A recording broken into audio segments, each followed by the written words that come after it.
یہ اللہ کے ساتھ تمہاری نمک حرامی ہے اللہ کے بندو۔ مالک نے خالص اپنی بندگی کے امتحان میں تم کو ڈالا ہے، زندگی دی، عقل و خرد سے نوازا، اپنی کتاب اتاری، اپنے انبیاء اور آخری نبی صلی اللہ علیہ وسلم کے ذریعے سے بتا دیا کہ یہ سارا کچھ امتحان ہے آخرت کی زندگی کے لیے، کہ یا تو ہمیشہ کی عیش کی زندگی گزارو گے یا ہمیشہ آگ کے اندر جلتے رہو گے۔ تو 10 20 50 سال کی یہ زندگی ہے، اس میں تمہیں اللہ نے ایک ہی امتحان اور آزمائش میں ڈالا ہے کہ اس کی زمین پر چلتے ہو، اس کی ہواؤں میں سانس لیتے ہو، اس کے پانی سے پیاس بجھاتے ہو، اس کے پیدا کیے ہوئے رزق سے اپنا پیٹ بھرتے ہو۔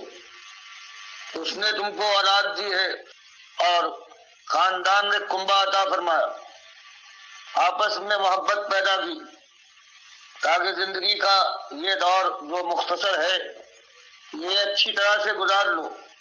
فرمایا یہ سب کچھ دینے کے بعد اس نے اللہ کے بندو تم سے ایک ہی بات مانگی ہے کہ فدعوہ مخلصین لہ الدین، کہ اسی کو اپنا آقا اور مالک سمجھو جب کوئی ضرورت پیش آ جائے، کوئی مشکل درپیش ہو، کوئی خواہش، کوئی آرزو، کوئی تمنا کروٹ لے، تو فرمایا اس کے لیے اپنے ایک ہی مالک کو آواز دو اور پکارو کہ اس کا خزانہ بھرا ہوا ہے، وہ دل کی بات سے واقف ہے، ہر جگہ سے ہر پکارنے والے کی بات سنتے اس پر فیصلہ کرتا ہے۔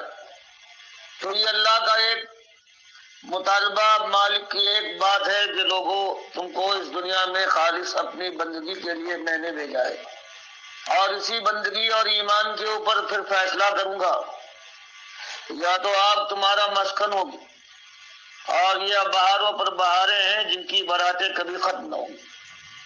تو اس لیے اللہ کے بندو ہر مسئلے میں اپنے مالک کو اپنا اکیلا مالک مان کر اس کے سامنے جھکو، اس کے سامنے فریاد کرو، گود پھیلاؤ، دعائیں کرو، اس کی بڑائی کا اعلان کرو۔ یہ ایک مسئلہ ہے جو اللہ تعالیٰ نے پورے قرآن میں سورہ فاتحہ الحمدللہ سے لے کر الناس تک ایک ہی مسئلہ بیان فرمایا ہے۔ میرے پیارے بھائیو، یہ مخلصانہ آواز ہے ڈاکٹر مسعد الدین عثمانی رحمۃ اللہ علیہ کی 20ویں صدی کے آخری حصے میں یہ دعوت اٹھتی ہے، توحید کی دعوت، رد شرک کی دعوت، طاغوت کی نشاندہی کی دعوت۔ طاغوت وہ جنہوں نے اللہ کا راستہ روکا ہے اور انہوں نے کفر و شرک کی طرف امت کو پھیر دیا۔ یہ قبریں، یہ آستانے، یہ چادریں، یہ عرس اور میلے، یہ واسطے اور وسیلے، یہ نظر و نیازیں اور یہ جمہوریت کا نظام، یہ اللہ کے ساتھ نمک حرامی اور غداری ہے، اور صدیوں سے یہ فریب دیا جا رہا ہے اپنے آپ کو بھی اور عوام کو بھی، اور اللہ کو دھوکہ دینے کی کوشش کی جا رہی ہے۔ تو بات یہ اٹھائی گئی ہے کہ اب اس کو کفر و شرک کو رکنا چاہیے اور عقل سے کام لو۔ کن کے پیچھے بھاگ رہے ہو؟ یہ تمہاری دنیا بھی برباد کر رہے ہیں، دنیا کی ذلت اور خواری اپنی آنکھوں سے دیکھ رہے ہو۔ مرنے کے ساتھ وہ آگ لگے گی تمہیں جو بجھائے نہ بجھے گی۔ یہ دعوت ہے، یہ ایک مسئلہ ہے۔ جب تک اس مسئلے کو حل نہیں کیا جائے گا کوئی مسئلہ حل نہیں ہو سکتا۔ اور حیرانگی ہوتی ہے کہ بڑے بڑے سمجھدار سمجھے جانے والے بڑے بڑے لیڈر، بڑے بڑے علماء اور بڑے بڑے عسکری اور قیادت کرنے والے اس مسئلے کی طرف کوئی توجہ نہیں دیتے ہیں، بلکہ اس مسئلے کو سب سے زیادہ غیر ضروری مسئلہ سمجھتے ہیں۔ اگر ان کے سامنے یہ بات آ جائے تو کہتے ہیں اب اس کا وقت نہیں ہے۔ یہ کن چکروں میں ڈال رہے ہو؟ تو بتاؤ، اللہ کے بعد، مرنے کے بعد جب جہنم کی آگ میں جاؤ گے تو وہاں اس کا وقت آئے گا؟ یہ دنیا میں آپ نے فیصلہ کرنا ہے کہ تم اللہ کے بندے ہو یا کسی اور کے بندے ہو، درباروں کے بندو، مولویوں کے بندو، پیروں کے بندو، جمہوریت کے بندو، عوام کے بندو۔ بتاؤ تم اللہ کی بندگی کیسے کر سکتے ہو؟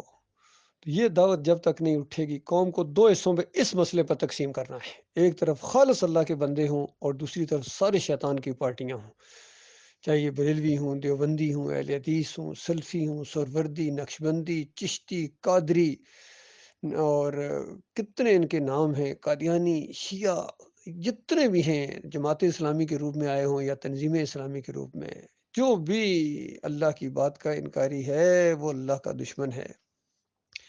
یہ آج مسئلہ ہے، جب تک یہ مسئلہ نہیں اٹھے گا کوئی خیر نہیں آ سکتی، اور جو صحیح معنوں میں اللہ کو راضی کرنا چاہتا ہے، اللہ کا وہ بندہ ہے، وہ غیر اللہ کی بندگی اور غیر اللہ کی پکاروں اور شرک کو برداشت نہ کرے، کیونکہ یہ اللہ کو گالی ہے۔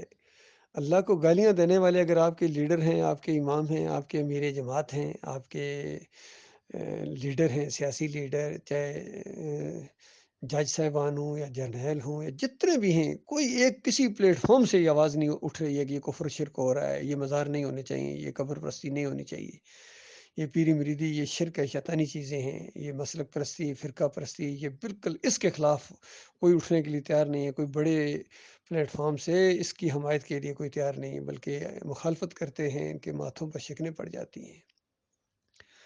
بہرحال ہم نے اللہ کے بھروسے کے اوپر اس دعوت کا ساتھ دیا ہے، اور بالکل زندگی کے آخری سانس تک اس دعوت کو انشاءاللہ ہم آگے بڑھاتے رہیں گے، اسی کے لیے جئیں گے انشاءاللہ، اور اسی کے لیے مریں گے۔ تو جینے کا بھی مزہ آ رہا ہے الحمدللہ، کیونکہ ہم اللہ کے راستے کے اندر ہیں۔ اس راستے میں جو تکلیفیں اٹھاتا ہے وہ اللہ کے راستے میں تکلیفیں اٹھاتے ہیں۔ باقی یہ جمہوریت کے راستے میں، بریلیت کے راستے میں، قادیانیت کے راستے میں، اور جو بھی یہ دنیاوی راستے میں آپ تکلیفیں اٹھا رہے ہیں اور سمجھتے ہیں اس کے بدلے میں آپ کو اللہ جنت دے گا، ہرگز نہیں، ہرگز نہیں۔ یہ بہت بڑا فراڈ ہوا ہے تمہارے ساتھ امت کے لوگوں۔ کرنا ہے تو یہ کام کرو، اس اللہ کی پارٹی کا۔ یہ اللہ کی پارٹی ہے، جو ساتھ دے گا وہ اپنا بھلا کرے گا، کسی پر احسان نہیں ہے، بلکہ اللہ کا احسان مانو کہ اللہ کی پارٹی کا ساتھ دینے کو اللہ نے آپ کو توفیق دی ہے، اور جماؤ اس میں اختیار کرو، جم جاؤ اس کے اوپر، باقی سارا کام اللہ نے کرنا ہے، یقین کرو۔ اتنا آسان یہ راستہ ہے دیکھا جائے تو۔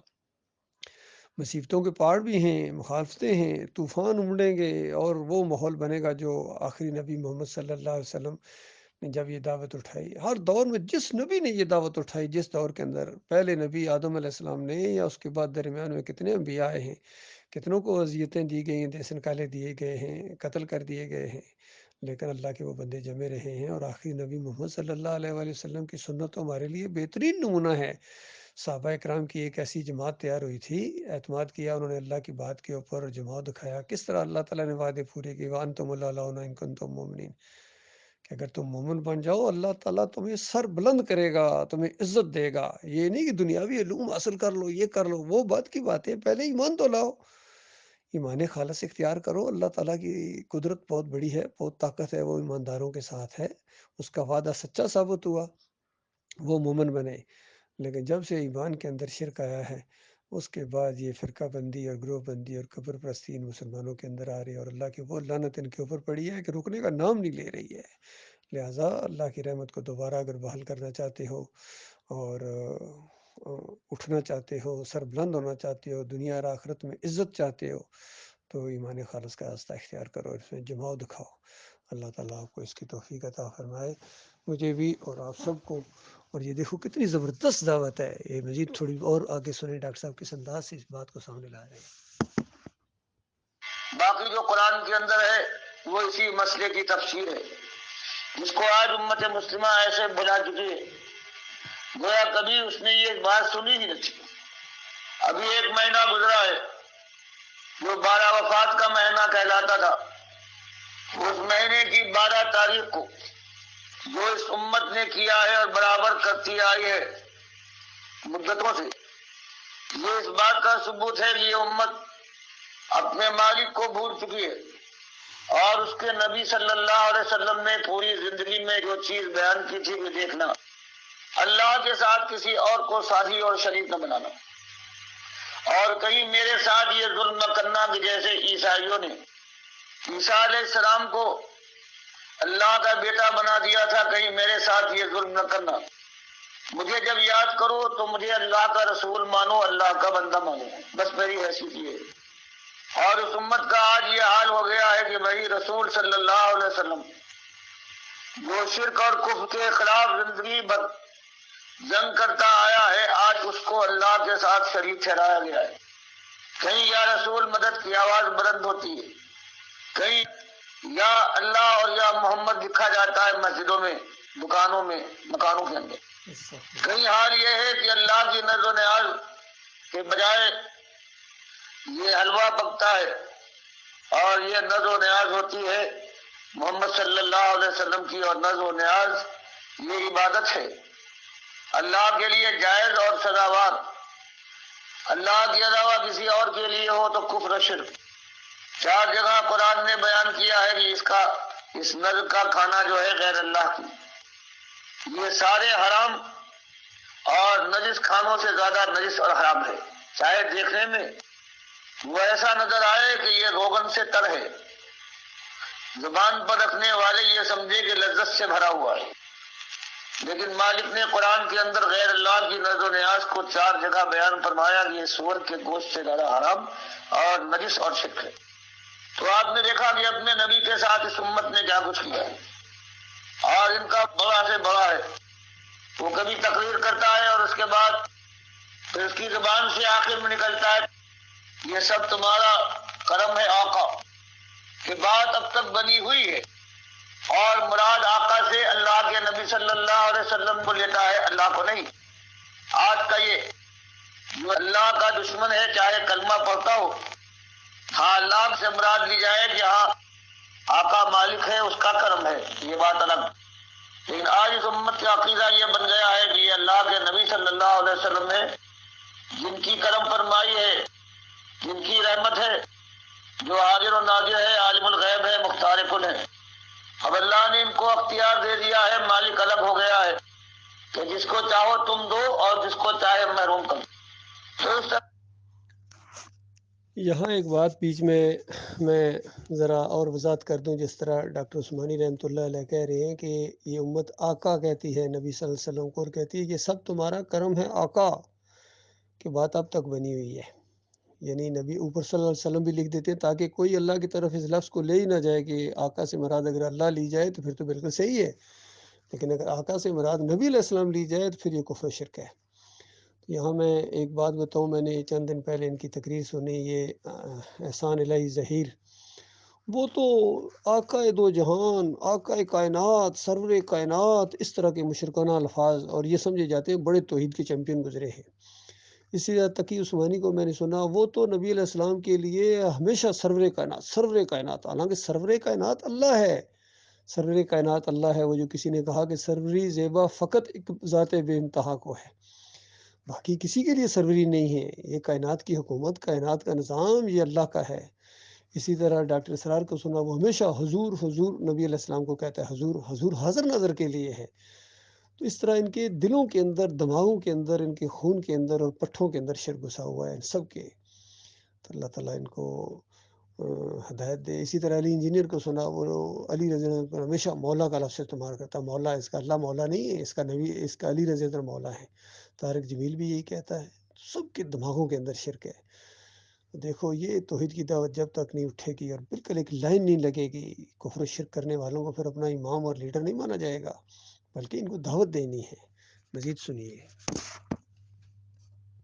سے اللہ کے ساتھ یہ جو ظلم ہو رہا ہے اس کو شرک کہتے ہیں، اور شرک کے بعد اگر کوئی توبہ نہ کرے تو مالک قرآن میں فرماتا ہے، یہ 18 انبیاء ہیں سورہ الانعام میں، نوح علیہ السلام سے لے کر سارے انبیاء کا ذکر، موسیٰ اور عیسیٰ علیہ السلام، حضرت ابراہیم علیہ السلام، سب کا نام بنام اللہ نے ذکر کرنے کے بعد پھر فرمایا کہ لوگوں سمجھانے کے لیے وَلَوْ أَشْرَكُوا، بفرض محال انبیاء شرک نہیں کرتے، لو اشرکو، اگر کہیں یہ شرک کر بیٹھتے ایک اور توبہ نہ کرتے، لَحَبِطَ عَنْهُمْ مَا كَانُوا يَعْمَلُونَ، تو زندگی بھر کا جو ان کا کام اور جو عمل تھا وہ سب برباد کر ڈالتا۔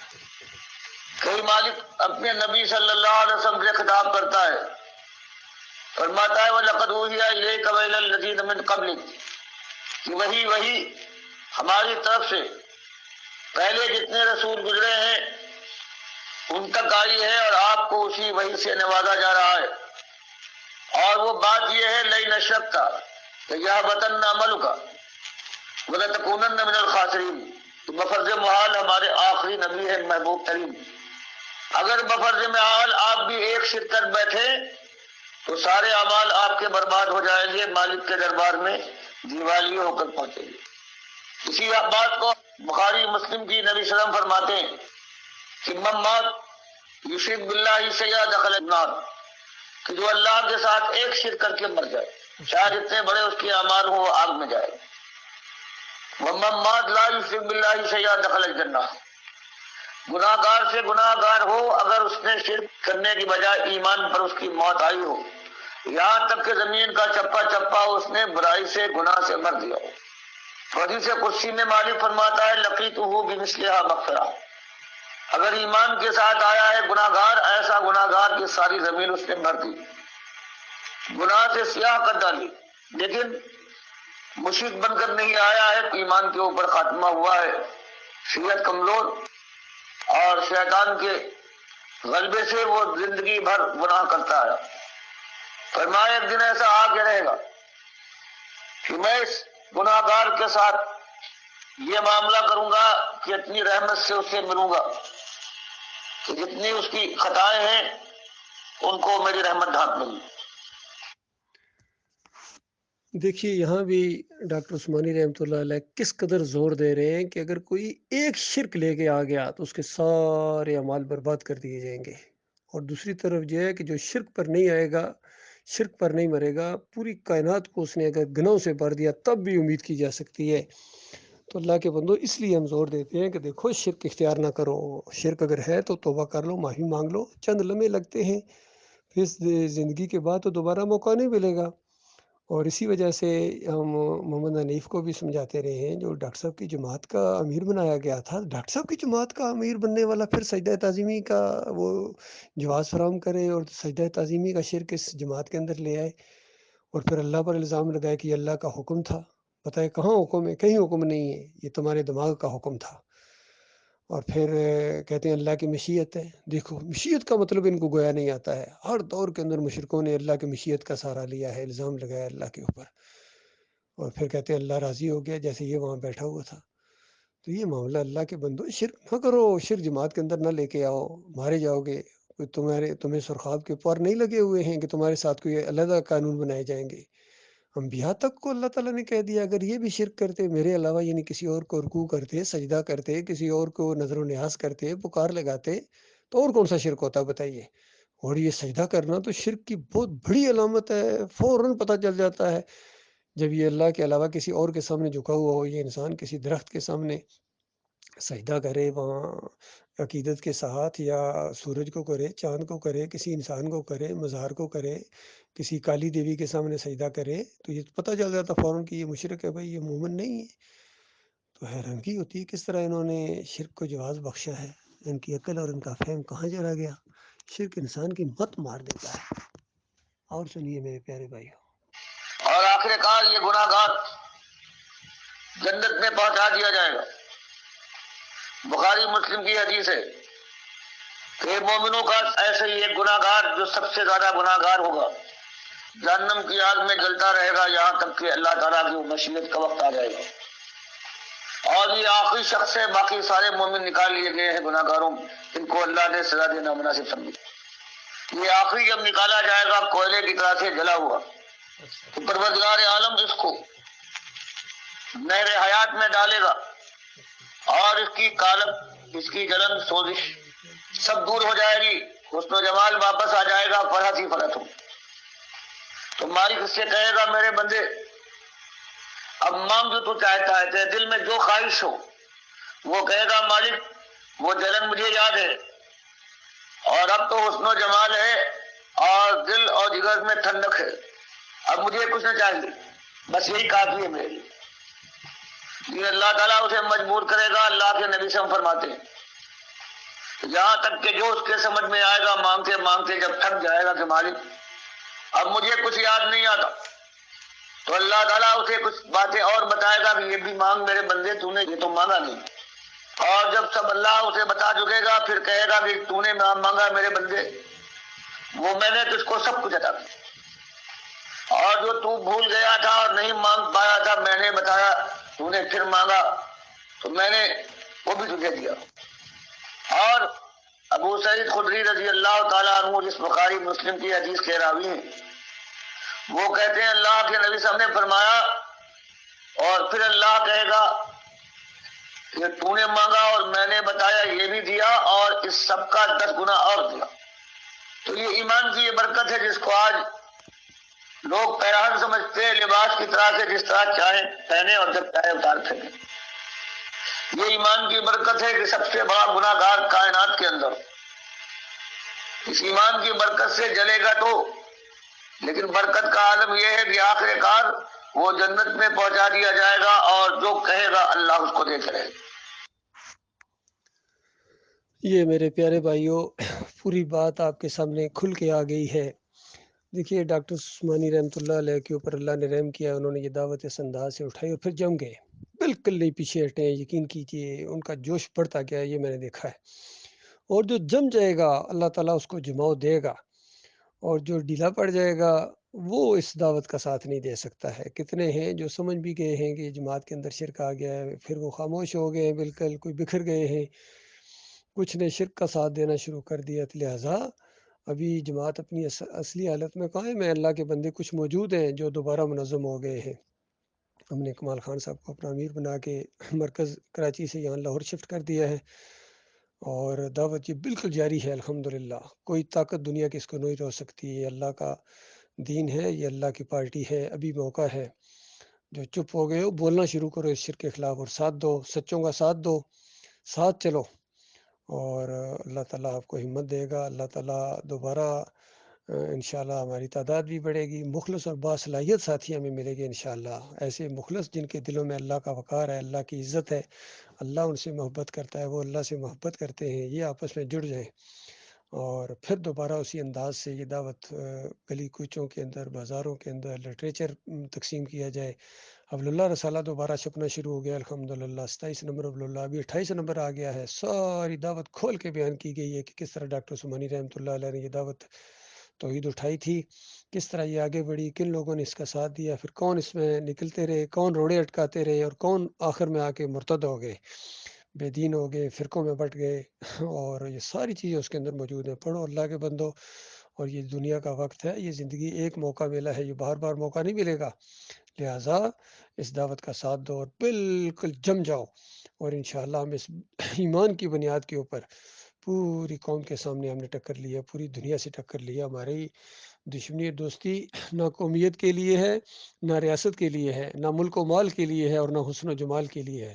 ہماری دشمنی اور دوستی صرف اللہ کے لیے ہے، ایمان کے لیے ہے.